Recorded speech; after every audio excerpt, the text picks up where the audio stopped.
जब हम ऊपर आसमान की ओर देखते हैं तो क्या दिखता है? एक बहुत बड़ा नीला या फिर तारों से भरा खालीपन।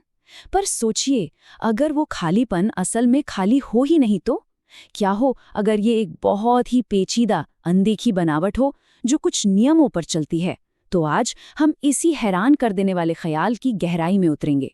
जरा इस तस्वीर को देखिए। ये और इसके पीछे का जो ख्याल है वो हमारी रोजमर्रा की सोच को एक सीधी चुनौती देता है।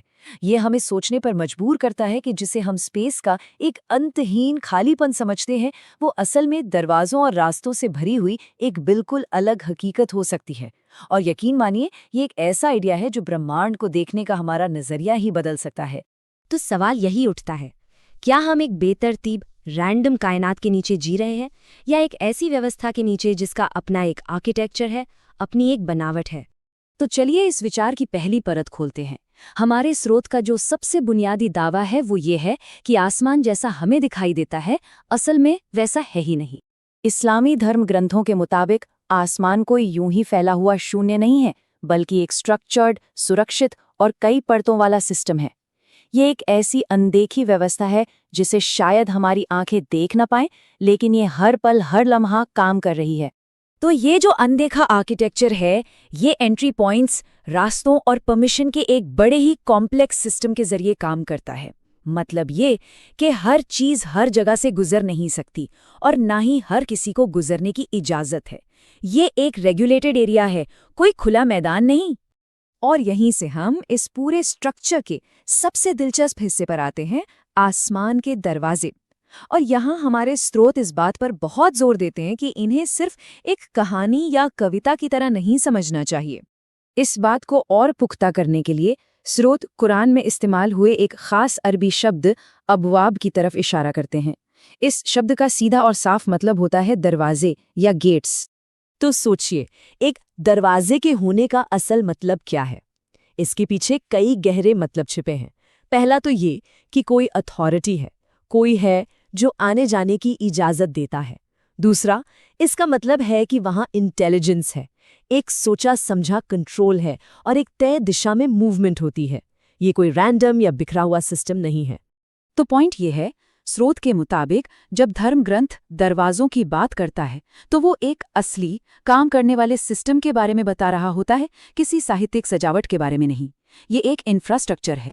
इसका सबसे साफ उदाहरण पैगंबर मोहम्मद की रात की यात्रा मिराज में मिलता है। उस घटना के ब्यौरे के अनुसार हर आसमान पर पहुंचने पर फरिश्ते जिब्रील को दरवाजे पर इजाजत लेनी पड़ती थी। वहां बाकायदा सवाल जवाब होते थे, तुम्हारे साथ कौन है, क्या उन्हें बुलाया गया है?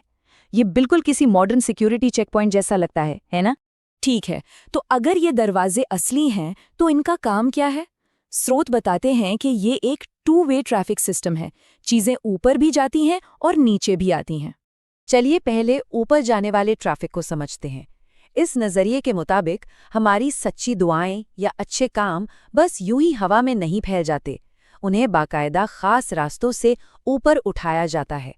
इसका ये भी मतलब है कि कुछ दरवाजे कुछ खास समय पर ही खुलते हैं, जिससे हमें पता चलता है कि दुआ मांगने के लिए खास वक्त की इतनी अहमियत क्यों है। पर यहीं एक बहुत दिलचस्प बात सामने आती है।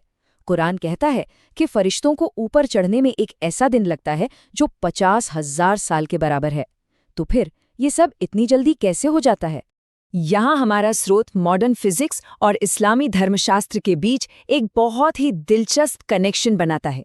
देखिए, फिजिक्स में हम नॉन लोकैलिटी और स्पेस टाइम कंप्रेशन जैसी अजीब लगने वाली चीज़ों की बात करते हैं। वहीं धर्मशास्त्र में इन्हीं आइडियाज़ को अनुमति, रास्ता और दरवाजे के तौर पर समझाया गया है। दोनों में मूल विचार एक ही है।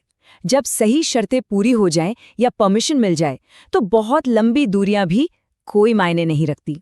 और ठीक जैसे चीजें ऊपर जाती हैं वैसे ही नीचे भी आती हैं। ईश्वरीय आदेश, फरिश्ते और यहाँ तक कि सज़ा या रहमत जैसी चीज़ें भी रैंडम तरीके से नहीं आती। वो सभी इसी कंट्रोल्ड सिस्टम के जरिए तय दरवाजों से होकर ही ज़मीन तक पहुँचती हैं। अब एक बहुत ही सीधा और जाहिर सा सवाल मन में आता है, अगर ये सब सच है, अगर आसमान में दरवाजे और रास्ते हैं, तो हम उन्हें देख क्यों नहीं पाते? इस सवाल का जवाब स्रोत सीधे कुरान से देते हैं।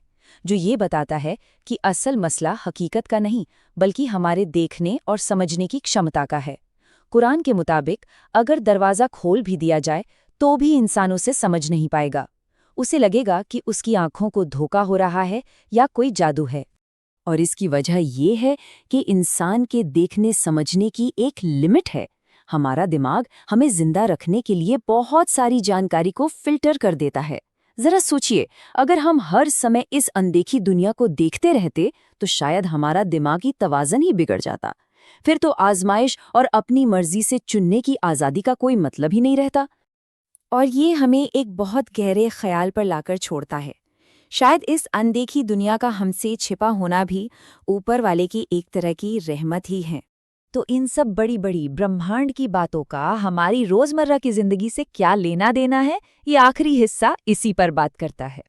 तो सबसे अहम बात, सबसे ज़रूरी बात यह है कि ये पूरा सिस्टम कोई ठहरी हुई चीज़ नहीं है।